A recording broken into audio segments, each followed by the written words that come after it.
Hello students, welcome back to my channel Harshita Education. So today in this video we are going to start chapter 15 Air Around Us from class 6th Science NCERT syllabus. Okay so air around us का मतलब क्या होता है? हमारे आगे पीछे जो हवा है, आज हम उसके बारे में बात करने वाले हैं. So we have learned in chapter 9 that all living things require air, but have you ever seen air? तो अगर आप सभी को याद हो तो हमने चैप्टर 9 में ये देखा था कि सभी जो लिविंग थिंग्स हैं, लिविंग बींग्स हैं, उन सभी को हवा जो है वो चाहिए होती है, उसकी ज़रूरत होती है. लेकिन क्या आपने कभी भी हवा देखी है? You might not have seen air, but surely you must have felt its presence in so many ways. You notice it when the leaves of trees rustle or the clothes hanging on a clothesline sway. Pages of an open book begin fluttering when the fan is switched on. The moving air makes it possible for you to fly your kite. Do you remember activity 3 in the chapter 5 in which you separated the sand and sawdust by winnowing? So winnowing is more effective in moving air. You may have noticed that during storms the wind blows at a very high speed. It may even uproot trees and blow off the rooftops. तो शायद जैसे कि मैंने अभी आपको बोला कि आपने कभी भी जो हवा है वो देखी है क्या? तो शायद आपने हवा जो है वो देखी तो नहीं होगी, लेकिन आपने उसको ज़रूर महसूस किया होगा, और वो भी कैसे, अलग अलग तरीके से आपने उसको महसूस किया होगा. अब आप ये सोच रहे होगे कि किस तरह हमने हवा को महसूस किया है ना? तो आपने कई बार देखा होगा कि जो पेड़ों पर जो पत्ते लगे हैं वो काफ़ी हिलते रहते हैं, तो या फिर जो तार पर जो कपड़े सुखाने के लिए हम रखते हैं वो भी काफ़ी हिलते रहते हैं. इवन आपके रूम में, अगर आपके घर में जो पंखा ऑन होता है, ठीक है, फ़ैन जो है वो ऑन होता है और उसके नीचे एक किताब जो है वो खुली हुई होती है, तो उसके जो पन्ने हैं, जो उसके पेजेस हैं, वो फड़फड़ाते हैं, ठीक है. तो ये सारी चीज़ें हैं जिससे हमें ये पता चलता है कि हवा जो है वो है, हम उसे महसूस करते हैं. तो चलती हुई हवा के कारण आपकी जो पतंग है वो भी उड़ती है, आपने ये भी देखा होगा. अगर आपको याद हो तो चैप्टर 5 की जो थर्ड एक्टिविटी थी, अगर आप उसे याद करें, जिसमें आपने रेत है, तो रेत को विनोइंग की मेथड से अलग किया था. तो ये जो विनोइंग की मेथड है, ये चलती हुई हवा के दौरान ज़्यादा असरकारक होती है, यानी तब भी वो इफ़ेक्टिव होती है. अदरवाइज़ विनोइंग का जो प्रोसेस है वो हम नहीं कर पाते हैं. तो आपने ये भी देखा होगा कि जब आंधी या तूफ़ान आती है, ठीक है, तो उस समय जो हवा है वो काफ़ी तेज़ गति से बहती है, काफ़ी तेज़ बहती है. तो ये जो है उस समय पेड़ों को जड़ से उखाड़ देती है और साथ ही उड़ा के भी ले जाती है. इसके अलावा आपने ये भी देखा होगा कि घरों की छतों को भी उड़ा के ले जाता है. Okay, have you ever played with a फिरकी which you can see in figure 15.1? तो आपने कभी भी फिरकी के साथ खेला है? अब फिरकी क्या होती है? फिरकी ये आप देख सकते हैं, एक तरह का फ़ैन है यहाँ पे, जो एक लकड़ी पे पेजेस से बनाया जाता है. तो जो 15.1 फिगर में आप देख सकते हैं, अलग अलग तरह की फिरकी यहाँ पे आपको दिखाई गई है, ठीक है. Activity 1, now let us make a firki of our own following the instruction shown in figure 15.2. तो यहाँ पर आपको एक एक्टिविटी दी है जिसमें आप अपनी खुद की फिरकी बना सकते हैं, जैसा कि आप 15.2 फिगर में देख सकते हैं. तो 15.2 फिगर कहाँ पे? ये देखिए, ये आपको दिखाया है. Move it a little back and fourth, observe what happens. Does the फिरकी रोटेट? व्हाट मेक्स अ फिरकी rotate? Moving air, isn't it? तो फिरकी की छड़ी को पकड़कर अलग अलग डायरेक्शन में आपको एक खुली जगह पर आपको रखना है और आपको इसको ऑब्जर्व करना है. तो अब इसे थोड़ा थोड़ा आपको क्या करना है, आगे पीछे करते रहना है और इस पर एकदम गौर करना है, यानी आपको इसको ऑब्जर्व करना है. तो क्या आप देखोगे, क्या फिरकी घूमती है? क्या फिरकी को घूमने में कौन मदद कर रहा है? ठीक है, तो वो हवा ही है जिसकी वजह से फिरकी जो है वो हमारी घूम रही है ना. तो ये जब आप इसको एक्सपेरिमेंट करोगे तब आपको ज़्यादा अच्छे से पता चलेगा.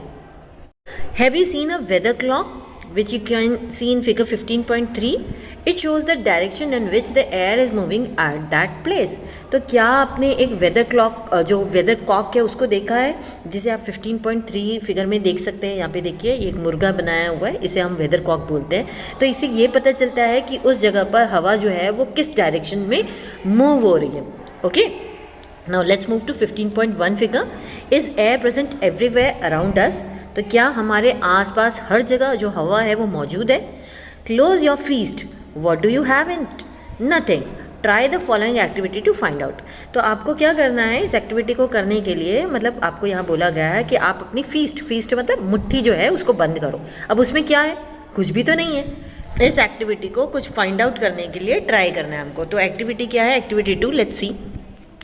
Take an empty open bottle, is it really empty और does it have something inside? Turn it upside down, is something inside it? Now तो इस एक्टिविटी को करने के लिए आपको एक खाली खुली बॉटल लेनी है। अब इसे देखें, आप देखोगे, क्या देखोगे अगर आप खाली बॉटल लेते हो तो इसमें सचमुच ये खाली है, इसके अंदर कुछ भी नहीं है ना। तो अब आपको क्या करना है, इस बॉटल को उल्टा करके देखना है, क्या इसके अंदर अब कुछ है? तो हम आगे देखते हैं। Now dip the open mouth of the bottle into the bucket filled with water as shown in figure 15.4. Observe the bottle. Does water enter the bottle? Now tilt the bottle slightly. Does the water now enter the bottle? Do you see bubbles coming out of the bottle or hear any bubbly sound? Can you now guess what was in the bottle? तो अब इस bottle के खुले मुंह को आपको क्या करना है, पानी से भरी बाल्टी में आपको इसको डुबोना है, जैसा कि आप यहाँ पे 15.4 फिगर में देख सकते हैं। ऐसा करने से क्या होगा, ऐसा करने से पानी जो है वो बॉटल में जाएगा।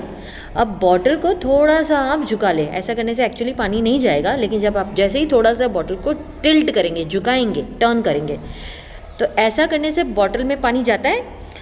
Okay, yes you are right, it is air that was present in the bottle. The bottle was not empty at all. In fact, it was filled completely with air even when you turned it upside down. That is why you notice that water does not enter the bottle when it is pushed in an inverted position, as there was no space for air to escape.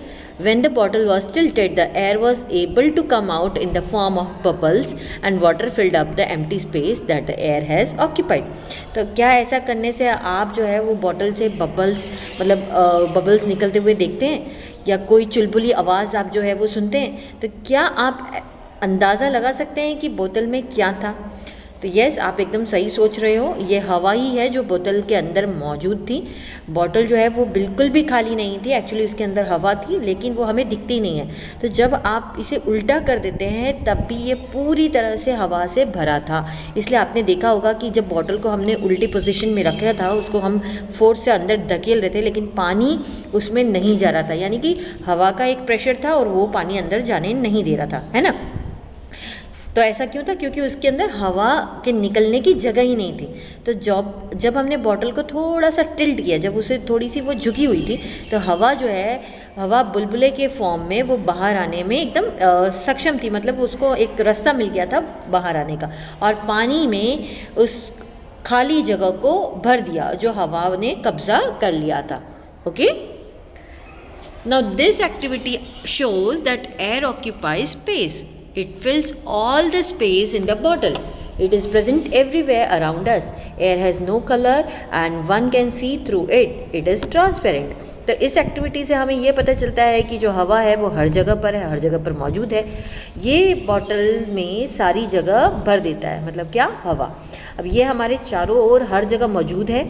हवा का कोई रंग नहीं होता और कोई भी इसके माध्यम से इसके ट्रांसपेरेंट है। Okay, Our earth is surrounded by a thin layer of air.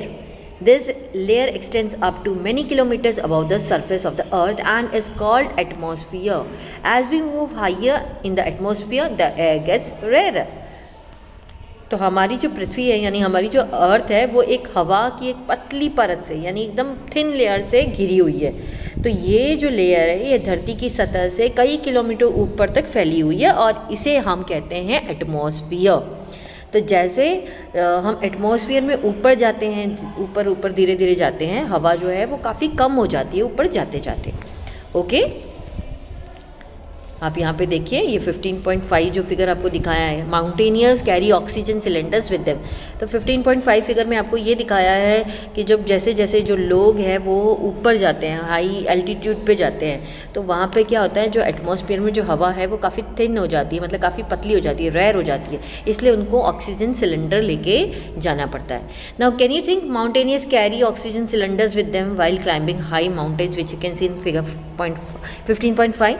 सो आप सोच सकते हैं कि जो ये माउंटेनियर्स हैं, तो आप ये अपने साथ ऑक्सीजन जो सिलेंडर हैं वो क्यों लेके जाते हैं जब वो ऊंचे ऊंचे पहाड़ों पर चढ़ते हैं। तो अब आपको मेरे ख्याल से इसका अंदाज़ा आ गया होगा। So till here, in our next video will continue with 15.2, that is what is air made up of. Bye bye.